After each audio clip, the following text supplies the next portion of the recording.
우리 다 같이 사도신경으로 신앙 고백함으로 새벽기도에 시작하겠습니다. 전능하사 천지를 만드신 하나님 아버지를 내가 믿사오며 그 외아들 우리 주 예수 그리스도를 믿사오니 이는 성령으로 잉태하사 동정녀 마리아에게 나시고 본디오 빌라도에게 고난을 받으사 십자가에 못 박혀 죽으시고 장사한 지 사흘 만에 죽은 자 가운데서 다시 살아나시며 하늘에 오르사 전능하신 하나님 우편에 앉아 계시다가 저리로서 산 자와 죽은 자를 심판하러 오시리라.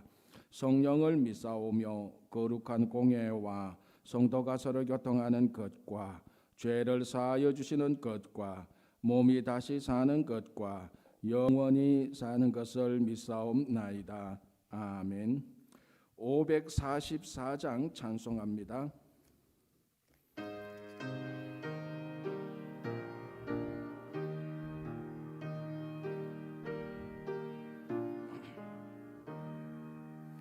울어도 못하네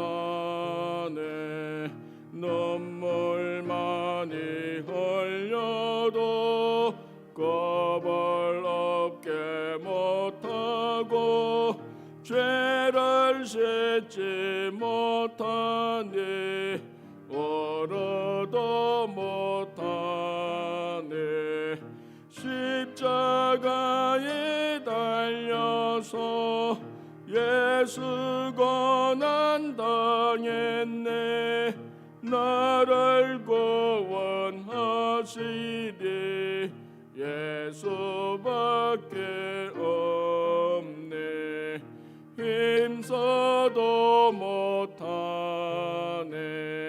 말과 뜻과 행실이 깨끗하고 착해도 다신하게 못하니 힘써도 못하네 십자가에 달려서 예수 고난 당했네 나를 구원하시리 예수밖에 없네 참아도 못하네 할 수 없는 죄인이 흉한 죄에 빠져서 어찌하니 죽을까 참아도 못하네 십자가에 달려서 예수 고난 당했네 나를 구원하시리 예수밖에 없네 믿으면 되겠네 주 예수만 믿어서 그 은혜를 힘입고 오직 적게 나가면 영원 삶을 얻네 십자가에 달려서 예수 고난 당했네 나를 구원하시리 예수밖에 없네. 서광은 집사님께서 우리를 대표하여 기도하십니다. 사랑과 은혜가 풍성하신 하나님 아버지, 크신 은혜와 사랑을 감사드립니다. 이 새벽에 저희들을 불러주셔서 하루의 첫 시간을 주님께 예배하고 기도할 수 있는 은혜를 베풀어 주심을 감사합니다. 하나님 아버지, 이 땅과 이 민족을 긍휼히 여겨주셔서 코로나가 와서 종식되어서 저희가 온전히 주님을 예배하고 우리 일상이 온전히 회복될 수 있도록 긍휼과 은혜를 베풀어 주시옵소서. 간절히 아뢰옵기는 우리의 상황이 어떠하든 늘 주님께 감사하며 하나님의 이름을 높이며 살아갈 수 있도록 도와주시옵소서.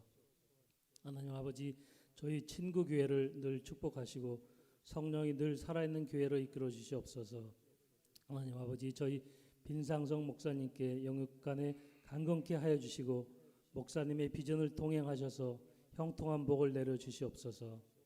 저희 가운데 아픈 이들을 위해 기도드립니다.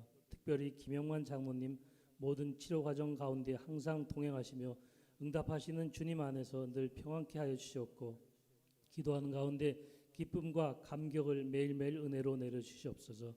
주님의 피 묻은 손으로 친히 안수하시고 성령의 불로 치유하여 주시옵소서. 오늘 하루도 주님께 맡기고 주님만 굳게 의지합니다. 영원한 부활 생명의 빛이 되시는 예수 그리스도의 이름으로 기도드립니다. 아멘.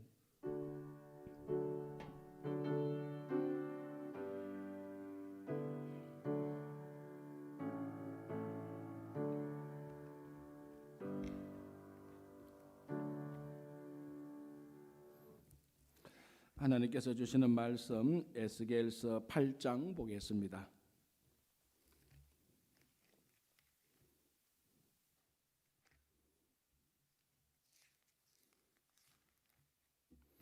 (8장) 1절에서 끝까지 제가 봉독해 드리겠습니다. 여섯째 해 여섯째 달 초닷새에 나는 집에 앉았고 유다의 장로들은 내 앞에 앉아 있는데 주 여호와의 권능이 거기에서 내게 내리기로 내가 보니 불 같은 형상이 있더라. 그 허리 아래의 모양은 불 같고 허리 위에는 광채가 나서 단쇠 같은데 그가 손 같은 것을 펴서 내 머리털 한 모숨을 잡으며 주의 영이 나를 들어 천지 사이로 올리시고 하나님의 환상 가운데에 나를 이끌어 예루살렘으로 가서 안뜰로 들어가는 북향한 문에 이르시니 거기에는 질투의 우상 곧 질투를 일어나게 하는 우상의 자리가 있는 곳이라. 이스라엘 하나님의 영광이 거기에 있는데 내가 들에서 본 모습과 같더라.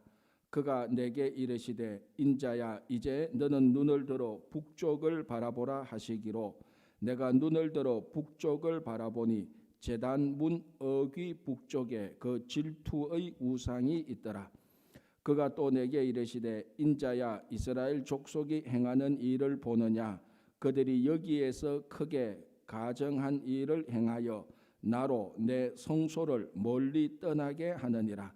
너는 다시 다른 큰 가정한 일을 보리라 하시더라. 그가 나를 이끌고 뜰 문에 이르시기로 내가 본적 담에 구멍이 있더라. 그가 내게 이르시되 인자야 너는 이 담을 헐라 하시기로 내가 그 담을 허니 한 문이 있더라. 또 내게 이르시되 들어가서 그들이 거기에서 행하는 가정하고 악한 일을 보라 하시기로 내가 들어가 보니 각양 곤충과 가정한 짐승과 이스라엘 족속의 모든 우상을 그 사방 벽에 그렸고 이스라엘 족속의 장로 중 70명이 그 앞에 섰으며 사반의 아들 야아사냐도 그 가운데에 섰고 각기 손에 향로를 들었는데 향연이 구름같이 오르더라. 또 내게 이르시되 인자야 이스라엘 족속의 장로들이 각각 그 우상의 방한 어두운 가운데에 행하는 것을 너가 보았느냐. 그들이 이르기를 여호와께서 우리를 보지 아니하시며 여호와께서 이 땅을 버리셨다 하느니라. 또 내게 이르시되 너는 다시 그들이 행하는 바 다른 큰 가정한 일을 보리라 하시더라. 그가 또 나를 데리고 여호와의 전으로 들어가는 북문에 이르시기로 보니 거기에 여인들이 앉아 단무스를 위하여 애곡하더라.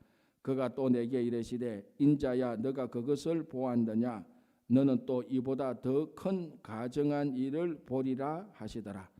그가 또 나를 데리고 여호와의 성전 안뜰에 들어가시니라. 보라 여호와의 성전 문 곧 현관과 제단 사이에서 약 25명이 여호와의 성전을 등지고 낯을 동쪽으로 향하여 동쪽 태양에게 예배하더라. 또 내게 이르시되 인자야 너가 보았느냐 유다 족속이 여기에서 행한 가정한 일을 적다 하겠느냐 그들이 그 땅을 폭행으로 채우고 또다시 내 노여움을 일으키며 심지어 나뭇가지를 그 코에 두었느니라. 그러므로 나도 분노로 갚아 불쌍히 여기지 아니하며 긍휼을 베풀지도 아니하리니 그들이 큰 소리로 내 귀에 부르짖을지라도 내가 듣지 아니하리라. 아멘. 오늘도 재단에 귀한 예물이 있습니다. 조영고 장로님, 조수인 장로님 감사, 빈예인, 최연주, 빈예진 1000번째 예물 드립니다. 우리 같이 기도하겠습니다. 하나님 아버지 감사합니다. 오늘도 하루 첫 시간 주님 앞에 나왔습니다. 또 영상으로 함께 새벽 기도에 참여합니다. 오늘도 이 아침에 먼저 주님의 말씀을 듣고 하루를 시작합니다. 오늘 하루 온종일 이 말씀이 또 우리를 인도하고 오늘 하루의 등불과 앞에 또 촛불이 될 수 있도록 도와주시옵소서. 오늘 또 귀한 예물을 드리는 손길들이 있사오니 기억하여 주시고 100배, 1000배, 만배의 복으로 갚아 주시옵소서. 예수님 이름으로 기도합니다. 아멘. 오늘 우리 에스겔서 8장입니다. 에스겔서 계속해서 지금 환상, 비전 이제 이런 것들이 나타나는데 그리고 에스겔서가 앞에서 말씀드린 것처럼 이사야, 예레미야와 판이하게 다른 부분이 벌써 많이 나타납니다. 첫 번째는 상징 행위가 굉장히 많았습니다. 벌써부터 우리 에스겔서 4장, 5장 이쪽 부분에 그 상징 행위가 한 4번, 5번 연속해서 나왔죠. 그러니까 아주 귀괴한 그 행동 자체만 보면은 정상적인 사람이 이해할 수 없을 정도로 뭐 왼쪽으로 390일 누웠다가 오른쪽으로 40일 누웠다가 뭐 430일 누웠다는데 그 하루가 또 1년으로 친다. 그런데 이 뭐 귀귀한 행동 또 자기 몸에 그 머리털하고 그 몸의 털을 다 깎아가지고 성 안에 뿌리고 3분의 1 뿌리고 밖에 3분의 1 뿌리고 바람에 3분의 1 뿌리고 이런 사람을 누가 봐도 정상인 사람으로 볼 수가 없습니다. 그런 상징 행위들. 그러나 그 아주 우리가 눈에 볼 땐 비정상적인 행위 그 속에 담겨지는 하나님의 메시지. 말로 그래서 제가 말씀드린 것처럼 말로 해도 안 들으니까 충격 요법으로 상징 행위들이 많이 나왔고 그리고 특별히 또 에스겔 선지자는 특별히 이 별명이 환상의 선지자입니다. 예레미야는 고난의 선지자라면은 에스겔은 환상의 선지자. 자, 그런데 에스겔이 뭐 환상의 선지자라고 해서 고난을 받지 않았느냐? 그건 결코 또 아니죠. 그럼 예레미야가 고난의 선지자라고 해서 환상이 없었냐, 비전이 없었냐? 그건 또 결코 아닙니다. 그죠? 그러나 그 한 선지자의 그 특징, 딱 하나의 큰 특징을 우리가 끄집어서 말한다면은 에스겔 선지자는 환상의 선지자입니다. 환상, 황당한 이런 환상이 아니고 하나님께서 보여주신 비전, 이상 그런 것을 말하는데 오늘 이제 에스겔서 8장이야말로 에스겔 선지자의 환상의 선지자의 그 진면목이 잘 드러나고 있는 것입니다. 앞에서 말씀드린 것처럼 에스겔 선지자는 바벨론에서 예루살렘 성전의 멸망을 예언했고 그리고 다시 그 바벨론에서 예루살렘 성전의 회복을 환상 가운데에 본 사람이었습니다. 자, 그런데 이제 예루살렘이 멸망한다. 그 다시 말씀드리자면은 에스겔서는 2차 포로 기간에 잡혀갔고 3차 포로 때에 예루살렘이 멸망하지 않습니까? 그러니까 2차 포로와 3차 포로 그 기간 사이에 요 2차 포로, 3차 포로 요 사이에 또 거짓 선지자와 참 선지자의 논쟁이 많이 있었잖아요. 특별히 2차 포로로 잡혀간 사람들에 대하여서 거짓 선지자들은 2년 만에 돌아오니까 괜찮다. 그러나 예레미야는 아니다. 너희들은 못 돌아온다. 거기서 있어야 된다. 그래서 에스겔은 요 기간 동안에 바벨론에 가서 예루살렘이 멸망할 것을 예언했고 그리고 나중에는 그 멸망한 예루살렘이 다시 회복될 것이라고 이제 그 환상을 보고 또 나중에 회복을 예언하는데 오늘 이 8장은 2차, 3차 멸망 사이에 왜 하나님께서 예루살렘 성전이 3차에 그 다음에 걸쳐서 완전히 멸망할 것인가?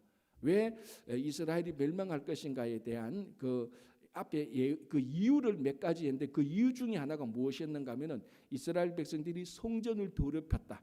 성전을 더럽혔기 때문에 하나님께서 성전을 떠났다. 그러니까 하나님께서 성전을 떠나니까 자연적으로 그 성전이 망할 수밖에 없다. 그런 논조로 얘기를 했습니다. 그런데 그렇다면 성전을 더럽혔다는데 성전을 어떻게 더럽혔느냐? 그에 대한 이야기는 없었습니다. 그런데 이제 오늘 8장에서 이 환상을 통하여서 이게 구체적으로 이 환상이니까 실제 일어난 일을 그대로 보여줬는지 아니면 그 환상을 통해서 그런 의미를 말했는지 그거는 약간 아직 우리가 더 알아봐야 되지만 어쨌든 분명한 것은 그런 행동도 그런 종류의 행동도 분명히 있었겠죠. 그러나 그런 종류의 행동이 있었던 없었던 의미는 분명합니다. 행동이 있어도 그 악한 행동에 대한 의미는 분명하고 그런 행동은 없다 할지라도 그런 환상을 통해서 그 악한 의미는 분명하니까 이 예루살렘 성전이 어떻게 더럽혀졌느냐 이제 그걸 오늘 이 네 가지 환상을 통하여서 성전 더럽혀진 것을 보여주는 것입니다. 그래서 에스겔서 8장은 이게 참 가슴이 먹먹합니다. 이스라엘 백성들이 하나님의 집 성전을 저렇게 모독했구나, 저렇게 더럽혔구나 라는 것을 환상을 통해서 파노라마처럼 쫙 우리들에게 보여주고 있습니다. 자, 한번 보겠습니다. 1절 여섯째 해 여섯째 달 초닷새에 나는 집에 앉았고. 자, 여기서 우리 또 환상 들어가기 전에 하나 또 중요한 것을 하나 보겠는데 여섯째 해 여섯째 달 무엇을 기준으로 여섯째 해 여섯째 달입니까? 여호야긴 왕. 여호야긴 왕하고 같이 포로로 왔을 이후로 여섯째 달 여섯째 해 여섯째 달이 지났다는 겁니다. 이게 자기들이 포로 잡혀왔지만 누구하고 함께 포로 잡혀왔다? 여호야긴 왕. 자, 이게 여호야긴 왕은 누구입니까? 여호야김의 아들이고 요시야 왕의 손자였습니다. 그죠? 그리고 자 다시 말씀드리자면 자꾸 잊어버리니까 제가 말씀드리는데 이 여호야긴 왕은 2차 포로 때 느부갓네살이 2차 예루살렘을 멸망시킬 때 그때 2차 포로 갈 때 여호야긴 왕이 에스겔하고 같이 포로로 왔는데 여호야긴 왕은 포로 오기 전에 3개월밖에 왕 노릇을 못합니다. 요시야의 손자인데 그러니까 이게 뭐 아주 형편없는 왕이죠. 그런데 여호야긴 왕 때도 3개월 할 때도 자기 아버지 여호야김 왕의 행위를 그대로 본받았습니다. 그러니까 이게 전혀 어떤 뭐 우리가 인간적으로 보면은 본받을 게 하나도 없는 사람입니다. 그리고 바빌론에 와서 몇 년 감옥에 있었다고요? 37년 바빌론에서 감옥 생활합니다. 그러니까 뭐 한 일이 없어요. 그런데 이게 에스겔 선지자를 보면은 자기들의 연호를 결정하는데 우리 같으면 지금 뭐 2021년 그러니까 옛날에 우리가 이거 쓰기 전에 여러분 초등학교 때 당기 4238년, 당기 4239년. 그 당군이 한반도의 나라를 건설한 이후 그러니까 이 연호의 시작이 굉장히 중요하죠. 연호의 시작이 그 국가와 나라의 정체성을 말하는 겁니다. 그래서 뭐 한국에도 뭐 정치적으로 말하면 좌파 우파로 나눠져 가지고 뭐 옳다 그럴 때는 좌파로 나눠서 한국의 연호를 뭐 광복 이후 몇 년 또 그거 안 된다. 그럼 광복은 언제부터 광복이냐? 나라가 언제부터 찾았냐? 이제 이거 가지고 계속해서 정치적으로 악교를 하는 거예요. 왜 이게 중요하냐? 우리 것 때문에 하나도 안 중요해요. 야, 그게 뭐 누구 중심으로 하든 뭐가 중요하냐? 오늘 하루 세끼 밥 먹고 우리 잘 살 게 중요한데. 그런데 정치인들과 역사학자들한테 그게 굉장히 중요합니다. 왜? 연호를 어느 걸 결정하느냐에 따라서 그 나라가 앞으로 어느 방향으로 가는가를 깃대를 딱 꽂기 때문에 그런 거예요. 그래서 굉장히 중요한 거죠. 자, 그런데 이 예루살렘이 1차, 2차, 3차에 망하면서 왕들이 다 사라집니다. 여호야김, 뭐 여호아스, 여호야김, 여호야킨, 시드기야 다 뭐 추풍 낙엽처럼 다 사라집니다. 하나님께서 그 이전에 약속을 했습니다. 아브라함과 다윗의 자손을 통하여서 메시아가 하나님이 약속했던 메시아가 올 것이라고 생각했는데 이 왕들이 뭐 유다 왕들이 다 죽고 포로로 다 잡혀가니까 누가 나중에 누구를 통해서 다윗의 자손으로 나올 것이냐? 자, 누구를 통해서 나오죠? 시드기야도 있고 여호야김도 있고 여호아스도 있고 다 요시야의 세 아들, 요시야의 아들 4명인데 첫째 아들은 뭐 언급이 없습니다.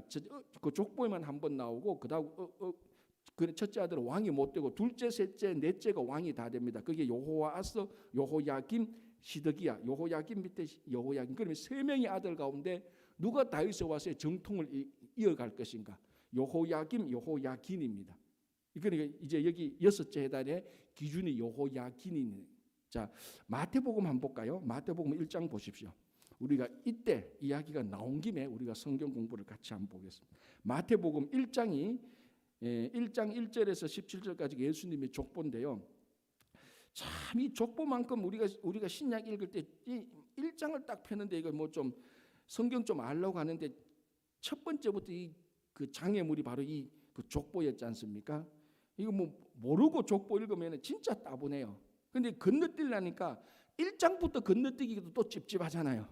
그래서 읽긴 읽는데 무슨 얘기인지 모르고 읽었는데 이 구약 성경을 알고 성경을 아는 사람은 마태복음 1장의 족보를 보면서 생각할 게 무지무지하게 많은 거예요. 왜냐하면 이거 전체가 다 구약의 역사 전체 다니까.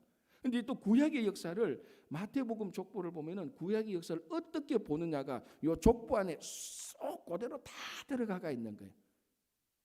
그러니까 어릴 때는 족보의 중요성을 모르죠. 근데 나이가 들고 내가 누군가 자기 정체성을 깨닫는 순간부터 우리 집안의 족보가 어디 있지? 따지기 시작하는 겁니다. 그러니까 예를 들어서 우리 청년들하고 얘기하고 족보 이런 얘기하면은 씨알도 안 먹혀요. 족보가 뭐 중요해? 자기 여자친구 감정이 더 중요하지. 씨알도 안 먹혀요. 야, 족보가 중요한데 내 눈에 씨알도 안 먹혀. 근데 그게 결혼해서 아기 낳고 이리저리 깨지고 우리 미국식으로 말하면 인종차별도 좀 받고 내가 누구야? 우리 아버지는 왜 나를 미국에 왔어요? 그 이제 고민을 하면서 나이가 40대, 50대, 60대 넘어가면서 뿌리를 찾는 거죠. 찾으면서 그제서야 저 쾌쾌 묵은 옛날에 그 농구석에 있는 그 족보가 거기가 내 뿌리에 이야기가 적혀 있구나. 이제 그래서 따져가는 게 전부 다 우리 이야기입니다. 뭐 청년들이 뭐 족보 뭐 얘기해봤자 그거는 완전 제일 듣기 싫은 얘기인데 인간이 철들면서 생각해지는 게 자기 족보, 자기 정체성이죠. 그런데 이 마태복음은 족보로부터 시작합니다. 그죠? 족보로부터. 왜 족보로부터 시작하냐면 구약을 받아서 신약으로 이어주니까 구약을 어떻게 보느냐 그게 굉장히 중요한 건데 그 1장에 족보가 나오는데 1장 1절부터 족보 보면은 구약에 나타난 모든 아브라함과 다윗의 자손을 다 기록하지 않습니다. 다 기록하면 이보다 훨씬 더 많죠. 선택적으로 기록합니다. 선택적으로. 요 사람은 빼고 요 사람은 넣고 빼고 넣고 그렇게 이쪽으로. 그리고 누가복음도 족보 나오죠. 누가복음은 마리아 쪽으로 올라가고 마태복음 요셉 쪽으로 내려오는데 자 1장. 자 이제 너무 얘기 많이 하지 말고 1장 11절을 보겠습니다. 마태복음 1장 11절. 바벨론으로 사로잡혀 갈 때에 자 여기 지금 우리가 예레미야 에스겔 할 때 바로 그때입니다. 그러니까 족보에 바벨론으로 사로잡혀 갈 때 요때 요 한 구절이 예레미야 에스겔 이야기 전체예요. 그래서 제가 아까 얘기했죠. 족보를 볼 때 요 하나하나 한 구절 한 구절 한 문구가 엄청나게 많은 얘기를 합니다. 그러니까 마태복음 1장 11절에 바벨론으로 사로잡혀 갈 때 요 이야기는 예레미야 에스겔 전체 얘기를 요 문구로 딱 정리해요. 자, 잡혀갈 때 요시야는 여고냐와 그의 형제들을 낳으니라. 요시야가 여고냐와 그의 형제들을 낳으니라. 여고냐가 누굽니까? 이 사람이 여호야긴입니다. 그리고 여호야긴의 원래 이름이 여고냐입니다. 여고냐 또는 고니엘이라고 말하고 여고니아라고도 말을 하는 겁니다. 그런데 요시야가 어떻게 요시야하고 여호야긴 왕하고 관계가 뭡니까? 그죠, 할아버지와 손자 사이예요. 그런데 제가 전에도 말씀드렸지만 이 성경에서 누가 누구를 낳고 할 때는 반드시 그 친계 바로 직계를 말하기도 하고 직계 아닌 그러니까 정손자, 고손자를 낳아도 누가 누구를 낳았다고 말을 합니다. 그러니까 내가 직접 안 낳아도 할아버지 손자 관계도 할아버지가 손자를 낳았다고 그렇게 표현을 하는 거예요. 왜 그렇게 하냐고는 저한테 물으면 안 됩니다. 저도 모릅니다. 그 사람들이 그렇게 썼어요. 그러니까 요시야가 여호야긴과 여호야긴의 형제들을 낳았다라고 말하면서 족보가 요시야 밑에 누가 있습니까? 첫째 아들이 있고 여호야김, 여호아스, 여호야김, 시드기야가 있는데 결국은 여호야김의 아들 여호야긴을 통하여서 다윗의 자손을 흘러가서 예수 그리스도가 나오는 것을 얘기하고 있는 것입니다.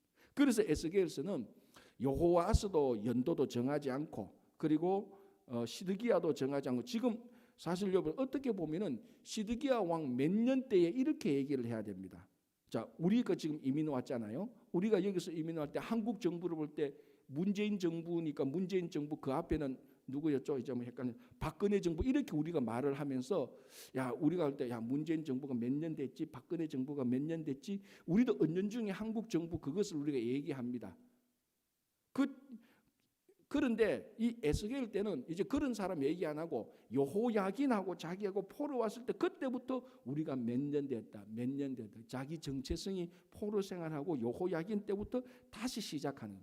그게 뭐냐면은 그래서 마태복음도 보면은 그 여호야긴이 요시야의 후손으로 나와서 이쪽으로부터 나중에 다윗의 자손 예수 그리스도가 나온 걸 얘기하고 있습니다. 그래서 제가 또 길게 얘기했는데 앞에서 얘기했던 것처럼 이 하나님의 약속을 이어가는 이 자손이 지금 이 상황에서 감옥에서 비참하게 있다는 겁니다. 감옥에 비참하게 있는 이 자손이 하나님께서 선택했던 그러니까 여호야긴은 하나님의 은혜 외에는 아무것도 없어요. 자기가 잘한 거 하나도 없잖아요. 3년간 왕이 되었다 3년 아니고 왕 되어도 3개월밖에 왕노릇 못하고 왕노릇 할 때도 악한 일을 했고 바빌론 포로 와서 붙잡혀서 37년 바빌론에 있었고 이 사람이야말로 진짜로 하나님의 은혜가 아니면 쓸데없을 사람이에요. 아무런 쓸데없는 사람이에요. 그래서 나중에 37년에도 그 복귀될 때 자기가 자네가 복귀됐나? 느부사라단이라는 그 바빌론 왕이 나타나서 어쩐 일인지 모르겠지만 그냥 그 감옥 문 열어서 야 너 나와 하고 그 왕위를 복귀시켜줍니다. 물론 바빌론에 있었지만 자기가 한 건 진짜로 구약을 보면은 진짜 한 일 하나도 없고 악한 일만 했는데 은혜를 제일 많이 받은 사람 중에 하나가 이 여호야긴이에요. 제가 볼 땐. 그래도 뭔가 하나라도 잘했는 게 있을 거 아닙니까? 사람으로 살 때는. 여호야긴은 하나도 잘한 게 없어요. 그럼에도 불구하고 참 이 하나님의 은혜라는 게 이 여호야긴을 통해서 하나님께서 아브라함과 다윗을 통해서 약속했던 그 약속이 여호야긴을 통해서 흘러가는 거예요. 그래서 8장 에스겔 8장 1절에 여섯째 해 여섯째 달 초다새에 우리 눈에는 하나도 안 보이는 메시지지만은 여호야긴이 이게 지금 그 기준을 잡고 있는 것을 이제 우리는 볼 줄 알아야 돼. 그게 나중에 마태복음하고 다윗의 자손은 그렇게 연결되는. 그러니까 큰 틀이 지금 그게 있고 그 밑에서 에스겔 선지자가 이제 하나님의 환상을 보고 예루살렘이 어떻게 될 건가를 보는 겁니다. 자, 1절 다시 볼게요. 여섯째 해 여섯째 달 초다새에 나는 집에 앉았고 나는 누굽니까? 에스겔이죠. 그발 강가에 있는 집에 앉았고 유다의 장로들은 내 앞에 앉아 있는데 아마 제가 볼 때는 뭐 성경 공부를 하거나 세미나를 하거나 심포지움을 했겠죠. 여기서 유다의 장로들은 지금 바벨론으로 포로 잡힌 그 사람들의 리더들입니다. 그죠? 앉았는데 자 보십시오. 주 여호와의 권능이 거기에서 내게 내리기로 내가 보니 불같은 형상이 있더라. 자, 주 여호와의 권능 이거는 성령 하나님의 영입니다. 루아흐로 나타나는 거거든요. 이 영이라는 말입니다. 성령께서 유다의 장로들과 에스겔이 있는데 에스겔에게 임하여서 이제 이 성령께서 임하셔서 이렇게 해서 환상 가운데 그러니까 오늘 이 에스겔서 8장의 이 제목을 다른 말로 바꾸면 환상 여행이에요. 사실은 환상 가운데서 예루살렘으로 들어갑니다. 그래서 이제 네 가지 환상을 보는 게 이제 쭉 나타나는데 자 여기서 하나 볼 것은 똑같은 자리에 있었는데 유다의 장로들에게는 하나님의 영이 임하지 않으니까 어떤 것도 볼 수 없습니다. 그러나 에스겔에게 하나님의 영이 임하니까 이역만리 떨어진 예루살렘에서 그 옛날에 있었던 그 성전을 더럽게 하는 것들을 다 볼 수가 있는 것입니다. 그러니까 물리적으로 어디 있느냐도 참 중요하지만 더 중요한 것은 성령께서 임하실 때에 이런 하나님의 비전을 본다는 겁니다. 자, 똑같은 자리에 유다 장로하고 에스겔이 같이 있었어요. 그런데 에스겔은 그 가운데서 하나님의 비전을 통하여서 예루살렘이 왜 멸망했는가, 예루살렘의 그 부패성을 볼 수 있는데 유다의 장로들은 아무것도 못 보는 거죠. 그래서 그래서 이제 이런 부분에서 우리가 흔히 하는 말로 영적 눈이 떠여진다. 이런 표현은 좀 약간 뭐 좀 우리가 어폐가 있을 수 있겠지만 하지만 우리가 신앙적인 의미는 알잖아요. 똑같은 자리에 있었는데 한쪽은 영적 눈이 떠여져서 하나님께서 보여주시는 걸 보고 다른 일단의 그룹들은 똑같은 자리에 있었는데 하나도 못 보는 겁니다. 이게 뭐 시력의 문제입니까? 건강의 문제입니까? 아니죠. 성령께서 임했을 때에 나타나는 일입니다. 자, 이제 본론으로 들어갑니다. 3절. 그가 송 같은 것을 펴서 내 머리털을 한 모숨을 잡으면 주의 영이 나를 들어 천지 사이로 올리시고, 자, 환상 여행이 이제 막 진행됩니다. 하나님의 환상 가운데에 나를 이끌어 예루살렘으로 가서 안뜰로 들어가는 북향한 문에 이르시니 거기에는 질투의 우상, 곧 질투를 일어나게 하는 우상의 자리가 있는 곳이라. 성전 안뜰로 환상 여행을 했습니다. 환상에서 예루살렘 성전 안뜰에 에스겔을 탁 세우고 북쪽을 쭉 바라보게 합니다. 북쪽을 바라보니까 그게 뭐가 있습니까? 질투의 우상이 있었다. 저게 뭡니까? 뭔지는 몰라요, 사실은. 어쨌거나 이 질투의 우상을 통해서 하나님께서 질투를 하게 하는 겁니다. 그런데 이제 주석가들에 의하면 이 질투 우상이 아마 므낫세가, 요시야의 아버지 므낫세가 온갖 악행을 다했는데 이 므낫세가 성전 안에 우상을 세웠던 적이 있습니다. 아마 그거를 말하지 않을까.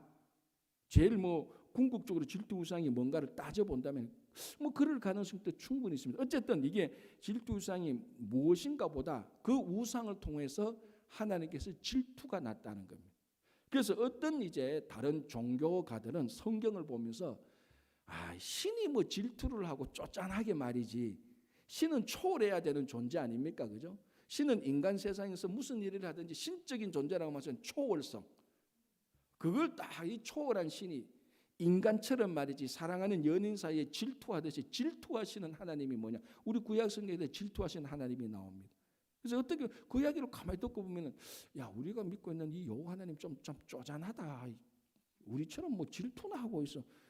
저 우주에 계신 하나님이 초월해서 딱 폼 잡고 너희들이 그래도 나는 다 포용할 수 있어. 이래 나와야 좀 신적인 게 보이는데 하나님이 뭐 질투하고 이게 좀 쪼잔하다라고 이렇게 생각할 수도 있는데 뒤집어서 생각하면은 진짜 하나님이 우리를 사랑한다면 우리가 우상을 섬길 때 질투해야 되는 게 맞죠. 하나님은 인격적인 하나님입니다. 그래서 우리가 신학적인 용어로 말하면 하나님은 초월적인 하나님임과 동시에 내재하시는 하나님. 이게 이제 요래 말을 하면은 신학교 수업이 되는 거예요. 똑같은 의미로 하나님은 우리와 월등히 다른 존재지, 월등히 다른 분이지만 하나님은 우리 안에 있는 똑같은 인격적인 인간적인 것을 다 가지고 있다는 겁니다. 우리가 우는 것, 슬픈 것, 기쁜 것, 즐거운 것. 그러니까 이방 종교들은 이런 게 없는 거예요. 이방 종교들은 이런 것 없이 그냥 저 멀찍이 폼 잡고 초월해가 있는 겁니다. 그런데 구약 성경만 봐도 여호와 하나님은 초월한 하나님이면서도 동시에 우리하고 똑같은 감정을 가지고 우리와 똑같은 이성을 가진 분. 왜 그럴까요? 우리가 하나님을 닮았기 때문에. 하나님이 우리가 가지고 있는 인격을 가지고 있는 게 아니고 정확히 말하면 우리가 그 하나님의 모습을 가지고 있는 거예요. 그런데 이제 좀 부분적이고 삐뚤어졌죠. 왜? 죄 때문에. 그러니까 가만히 생각하면 지금 설명을 제가 사실은 거꾸로 한 셈이죠. 하나님이 인격적인 하나님, 하나님께서 우리가 가지는 감정을 가지고 있고 사실은 그게 아니고 하나님께서 원래 그런 분인데 우리가 그분이 가지고 있는 감정과 기쁨과 이런 것들을 가지고 있는 거예요. 그러니까 기본적으로 여호와 하나님은 이방신들이 없는 사람에게 주어지는 인격을 가지고 있는 분이라니까. 그래서 아까 제가 말했듯이 하나님은 우리를 훨씬 더 초월해가 있지만 우리하고 똑같이 동시에 우리하고 함께 있다는 것입니다. 이 하나님이야말로 우리가 울 때 같이 울어주는 하나님 아닙니까? 우리가 기쁠 때 같이 웃어주는 하나님. 이방신들은 이런 감정이 없으니까 우리가 울 때는 너는 울든지 말든지. 여호와 하나님은 그런 분이 아니라는 거예요. 우리하고 똑같은 분이에요.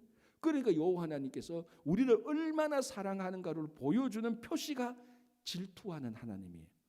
그 이걸 뭐 쪼잔하게 연애하는 여인들끼리 뭐 길 가다가 다른 여자를 보고 다른 남자를 보면 삐져가지고 그런 차원이 아니고 본질적으로 하나님은 우리를 사랑하시기 때문에 이 본질적인 사랑이 우상에게 갈 때 우리 인격적인 표현으로 질투하시는 하나님. 그걸 버젓이 성전 안에서 그런 우상 세워놓고 하니까 하나님께서 질투하게 나는 것이죠. 그러니까 질투는 다른 말로 무슨 말이죠? 사랑입니다. 사랑, 그죠? 그러니까 우상 섬기니까 하나님께서 그것을 질투하게 돼요. 그래서 첫 번째는 뭔가 모르지만 북향 쪽에서 질투의 우상을 세워놓습니다. 자, 4절 이스라엘 하나님의 영광이 거기에 있는데 내가 들에서 본 모습과 같더라. 5절 그가 내게 이르시되 인자야 이제 너는 눈을 들어 북쪽을 바라보라 하시기로 내가 눈을 들어 북쪽을 바라보니 제단문 어기 북쪽에 그 질투의 우상이 있더라. 그가 또 내게 이르시되 인자야 이스라엘 족속이 행하는 일을 보냐 그들이 여기에서 크게 가증한 일을 행하여 나를 내 성소에서 멀리 떠나게 하느니라. 너는 다시 다른 큰 가증한 일을 보리라 하시더라. 자, 3, 4, 5, 6에서 질투의 우상을 보면서 하나님께서 하시는 말이죠. 가증한 일을 봤는데 이제 앞으로 두 번째, 세 번째, 네 번째 남는데 갈수록 더 가증한 일이 일어나는 겁니다.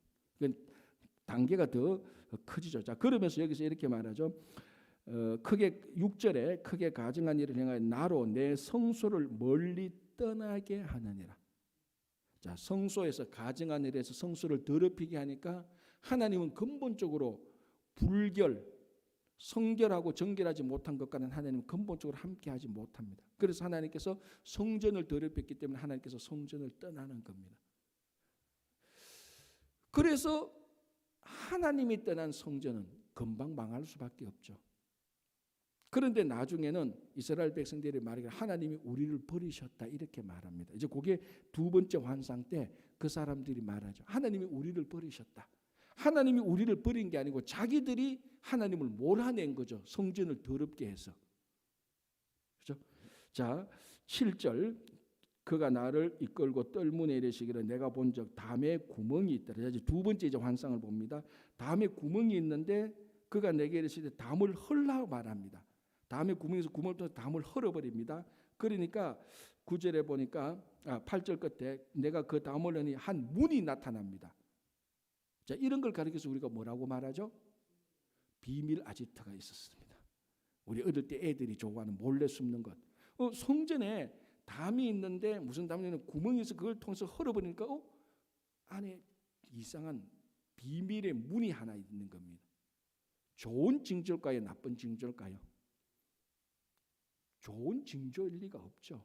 성전에 비밀이 있었다? 그럼 성전에 비밀이 있으면 안 되죠. 이미 하나님께서 성전을 다 알려준. 자, 9절에 또 내게 들어가서 그들이 거기서 행하는 가증하고 악한 일을 보라 하시기로 내가 들어가 보니 담을 헐고 문이 있어서 비밀의 문을 열어보니 자 어떤 일이 있었냐. 10절에 내가 들어가 보니 각양 곤충과 가증한 짐승과 이스라엘 족속의 모든 우상을 그 사방 벽에 그렸고 그런데 성전 안에 우리말로 하면 성황당을 하나 만들어 놓은 겁니다. 11절 이스라엘 족속의 장로 중 70명이 그 앞에 섰으며 자, 이 70명이란 의미가 뭡니까? 이스라엘 전체를 대표하는 거죠. 그리고 장로 70명 가면 이스라엘의 대표자들 아닙니까? 그 70명이 비밀의 문 안에서 온 사방에 우상과 곤충 같은 걸 다 그려놓고 거기서 이상한 의식을 하고 있었다는 겁니다. 자, 보십시오. 11절 이스라엘 족속의 장로 중 70명이 그 앞에 섰으며 사반의 아들 야사냐도 그 가운데서 아마 이 사반의 야사냐가 아마 그 이제 이상한 의식을 주재했던 사람입니다. 각기 손에 향로를 드는데 향연이 구름같이 오르더라. 또 내게 이르시되 이제 이스라엘 족속의 장로들이 각각 그 우상의 방한 어두운 가운데에서 행하는 것을 너가 보았느냐. 자, 비밀의 문 안에 비밀된 은밀한 장소에 어두운 곳에서 향을 피우고 보니까 사방에 우상들 그림이 가득하게 했더라. 이게 어디서? 성전 한가운데서, 예루살렘 성전 한가운데서 그런 일이 있었다. 그래 성전 한가운데서 하나님을 섬기는 게 아니고 이스라엘 장로 70명이 몰래 모여가지고 어두컴컴한 데서 향을 뿌리면서 여러분 이 분위기를 보십시오. 가장 전형적인 컬트 의식이죠. 비밀 종교 의식입니다. 몰래 모여가지고 어두운 곳에서 폐쇄적인 곳에서 향을 피우고 이상한 그림 같은 거 그려놓고 이게 여러분 전형적으로 이 그 컬트 이상한 비밀 의식 영화를 보면은 또 이런 모습이에요. 전부 다. 그 원조가 요거예요. 사실은 원조가 요 사람들. 근데 이게 어디서 일어났느냐? 이게 중요합니다. 성전 한 가운데서 일어났다는 거예요. 자, 그래서 이 사람들이 뭐라고 말합니까 하면 보십시오. 12절에 또 내게 이르시되 인자 이스라엘 족속의 장로들이 각각 그 우상의 방한 어두운 가운데에서 행하는 것을 너가 보았냐? 그들이 이르기를 여호와께서 우리를 보지 아니하시며 여호와께서 이 땅을 버리셨다 하느니라. 무슨 말입니까? 이런 말이죠. 당신들 지금 이거 뭐 하는 짓들이요? 라고 이제 묻는 거예요. 이 성전 안에서 당신들이 이렇게 비밀스러운 장소, 이 어두컴컴한 데서 향 뿌리고 우상 그려놓고 이거 뭐 하는 짓들이요? 라고 말하니까 이 장로 70명들이 뭐라고 말합니까? 하나님이 우리를 버리셔서 이렇게 우상들을 섬긴다는 거예요. 하나님이 우리를 버렸고 하나님이 이 땅을 하나님께서 우리를 보지 아니하고 하나님께서 이 땅을 버리셨기 때문에 우리가 이 신을 섬긴다는 거예요. 이게 자기들의 변명입니다. 지금 이때는 폭 꼬꾸라져서 진짜 뭐 목숨을 끊을 정도로 회개를 해도 될까 말까인데 여러분 핑계 없는 무덤 없다는 게 또 요 모양 요 꼴입니다. 이렇게 우상을 섬기도 할 말이 버젓있습니다. 하나님께서 우리를 안 돌본다. 하나님께서 우리를 이 땅을 버리셨다. 이미 1차 2차 포로가 다 됐으니까 하나님께서 우리를 버리셨다. 왜 하나님께서 성전을 떠났는지 왜 하나님께서 자기들을 버렸는지 자기들의 죄는 눈꼽만큼도 안 보는 거예요. 자기들의 죄는 눈꼽만큼도 안 보고 하나님께서 우리를 버리셨다고 그 대책으로 우상을 섬기는. 그러면서도 우리 말하면 뻔뻔하게 말하는 겁니다. 야 하나님께서 우리를 버리시니까 이러지 뭐 우리는 뭐 하고 싶어서 하는 줄 알아? 이런 식이죠. 할 말이 다 있다고 그래요. 얼마나 저는 막 이 8장을 볼 때 참 이 우상을 섬기 이런 것도 가정하지만 저는 요 말이 제일 기분 나빠요. 요 말이 제일 기분 나빠요. 자기들이 비밀 의식이 다 들켰으면서 성전 안에서 다 들켰으면서 야 이거 뭐냐면은 우리가 잘못했다라고 해야 되는데 뻔뻔하게 하나님이 우리를 버렸고 우리를 돌보지 않으니까 하는 거 아니냐. 자기들의 죄는 눈끝만큼도 안 돌아본다. 그러니까 악인이죠. 그래서 요즘 이제 성경을 우리가 예레미야, 이사야, 예레미야 보면서 이 선지자들의 질책, 책망을 들으면서 제가 참 많이 느끼는 것이 야 정말 예수님 말에 그런 거 하나도 없다. 형제의 형제의 티는 보면서 자기 눈에 들보는 못 보는 게 참 우리다. 자기 눈에는 엄청난 들보가 있는데 그거는 싹 안 보고 형제의 티 하나 보는 데는 어떻게 그렇게 시력이 밝은지. 지금 이 얼마 끔찍한 일을 해도 하나님을 보고 책임을 누구한테 돌립니까? 하나님한테 책임을 돌린다고. 하나님이 우리를 버리시니까 지금 이곳에서 이러지 않느냐고. 자기들의 죄는 엄청나게 큰데. 자 여기 두 번째고 세 번째 봅시다. 14절. 그가 또 나를 데리고 여호와의 전으로 들어가는 북문에 이르기를. 자 아까 북향간 문에 봤는데 이제 북문에 갑니다. 가니까 여인들이 거기에 앉아 단무스를 위하여 애곡하더라. 이 단무지가 아닙니다. 단무스입니다. 단무스는 뭐냐면은 바벨론의 신인데 이게 풍요의 신입니다. 그러니까 6월달, 7월달 하지 정도의 이 신이 죽었다가 추분, 그러니까 추수할 때 다시 살아납니다. 그때 이제 이 단무스 신이 하지 때 죽을 때 여인들이 우리 신이 죽었구나라고 애곡해요. 그런데 추분 때 다시 살아나서 풍요로움, 그러니까 추수감사절 정도에 다시 일어나죠. 다시 일어나서 이 단무스가 살아나면서 내가 이 모든 너희들의 풍요로움을 줬다. 그러니까 이 단무스는 바벨론 신이 섬기는 그 다산의 신, 풍요의 신입니다. 근데 이 풍요의 신이 6, 7월 달에 하지 정도에 죽으니까 여인들이 그걸 막 애곡하는 거예요. 전형적인 애곡인데 지금 북문에서 성전 북문에서 일단의 그룹의 여인들이 바벨론의 신 단무스를 애곡하고 있다는 거예요. 이건 공개적으로 하는 거예요. 자, 두 번째 있었던 장로 70명은 비밀의 문에 들어가 가지고 비밀 방에 들어가 가지고 비밀 의식을 행했는데 이제는 이 여인들은 공개적으로 사람들이 보는 앞에서 바빌론 신을 섬기고 있습니다. 자, 이게 에스겔 선지자가 바빌론에 있었지만은 이 일은 예루살렘 성전에서 일어났던 겁니다. 그죠? 자, 이게 그래서 세 번째고요. 네 번째 환상을 보겠습니다. 16절. 그가 또 나를 데리고, 자, 환상이 첫 번째, 두 번째, 세 번째 지나고 네 번째로 되면 그가 또 나를 데리고 여호와의 성전 안뜰에 들어가시니라. 보라, 여호와의 성전 곧 문 현관과 제단 사이에 약 25명이 여호와의 성전을 등지고 낯을 동쪽으로 향하여 동쪽 태양에게 예배하더라. 자, 이게 뭐냐면은 요 현관과 제단 사이에서는 현관과 제단 사이는 서쪽을 향하도록 되어 있습니다. 왜? 서쪽에, 자, 여러분 성막 성소를 보면은 문이 어느 쪽으로 나 있습니까? 입구의 문이 동쪽 문으로 들어오거든요. 동쪽 문으로 쭉 들어오면은 그 지성소는 어느 쪽에 있습니까? 서쪽에 있죠. 자, 이쪽이, 자, 그 여러분 다르지만 제 쪽으로 볼 때는 이쪽이 동쪽입니다. 여러분들한테는 이쪽이 동쪽이지만, 여러분들 쪽에서 제가 입장 설명할게요. 친절하게. 자, 동쪽 문을 열고 들어옵니다. 지성소는 이쪽에 있어요. 그러니까 현관과 문 사이에서는 지성소를 향하여서 제사장들이 하나님께 경배를 드려요. 그러니까 경배 드리는 쪽은 서쪽이라고요.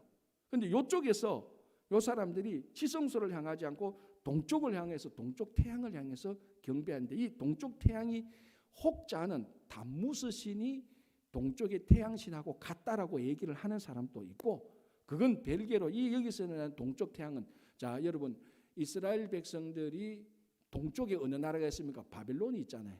바빌론의 동쪽 태양신을 보고 지금 지성소를 향하여서 예배드려야 될 바로 그 장소에서 지성소에 등을 돌리고, 자기들의 등을 돌리고 동쪽 태양을 향했다는 것.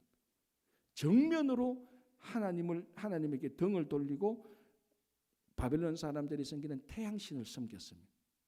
그게 지금 여기서 바로 현관과 제단 사이에 약 25명의 여호와의 성전을 등지고 낯을 동쪽으로 향하여 동쪽 태양에게 예배하되는, 이거는 지금 뭘 모독하면 정식적으로 보란 듯이 지성소를 지금 모독하고 있습니다. 지성소에 등을 싹 돌리는 거죠. 왜? 우리 그렇잖아요. 공동체 가서 직장생활 갔는데 내하고 저 사람을 딱 갔는데 저 사람 딱 가다가 고개 딱 돌 때 기분 좋습니까? 되게 기분 나빠요. 그래서 모든 인간관계의 시작은 인사부터 시작한다.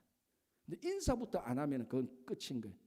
그런데 지금 이것들 보면 이 사람들이 여기서는 여호와 하나님께 경배되는 그 장소에서 지성소에게 등을 싹 돌리고 바벨론 태양신을 섬기는 거예요. 이게 네 번째. 그런데 성전을 모독하니까 하나님이 성전을 떠난 것입니다. 그런데 이 사람들이 말하기는 여호와가 우리를 버렸다. 자기들이 성전을 다 망쳐놔놓고, 하나님은 그런 성전에 살 수 없습니다. 이거하고 똑같습니다. 내가 집에 들어갔는데 집이 다 부숴놨어. 그래서 내가 우리 집에 못 살고 내가 다 그날 하룻밤에 내 친구 집에 가서 잤어. 그런데 다른 사람이 너와 너 집에서 안 잤냐? 너와 너 집을 떠났느냐? 이렇게 말합니다. 집에 어떻게 들어가? 집이 다 부서졌는데 그거하고 똑같습니다. 그렇게 해서 에스겔 선지자가 왜 예루살렘이 멸망했느냐? 하나님의 책임이냐? 너희들이 성전을 하나님이 잊지 못하도록 다 더럽혔지 않느냐라고. 이게 지금 8장 전체를 통해서 그걸 말하는데, 자, 이 성전이 오늘날 교회요. 오늘날 우리 성도의 삶입니다. 우리 이민사회에 살 때 이 많은 사람들이 교회에 대한 거룩함, 그걸 너무 많이 잊어버리는 것 같아요. 이 현대사회 사니까 교회는 뭐 누구든지 언제든지 들어오고 왔다 갔다 하고 아주 우리가 이 교회를 자유롭게 하지만 그 건물 자체의 거룩함이 아니고 이 교회의 이 성전에 하나님께서 함께 하시는 거룩함. 그래서 성전이 더러워지면 하나님께서 떠나시는 거예요. 이게 하나님께서 가장 무겁게 주는 징계입니다. 이 땅에 교회가 없어진다고 생각해 보십시오. 그게 멸망의 날입니다. 멸망의 날. 그래서 우리가 이 섬기는 이 교회가 얼마나 정말 거룩한 교회인지 우리가 그걸 알고 그 거룩한 교회를 거룩하게 여기는 자가 복된 자입니다. 그런 사람들과 하나님은 늘 함께 하는 거예요. 이 거룩한 교회를 모독하고 거룩한 교회를 무시하는 사람, 마음속에 우리 각자가 보면 됩니다. 그 심령 속에 하나님께서 떠나기 시작합니다.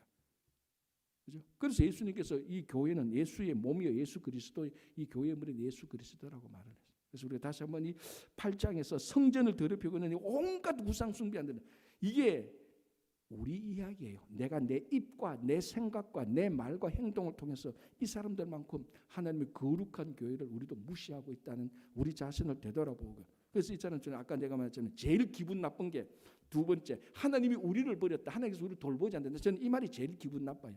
자기들이 성전을 다 망쳐놔놓고 책임은 또 하나님께 돌린다. 그래서 우리가 다시 한번 하나님께서 우리에게 섬기라 주신 이 교회의 거룩함.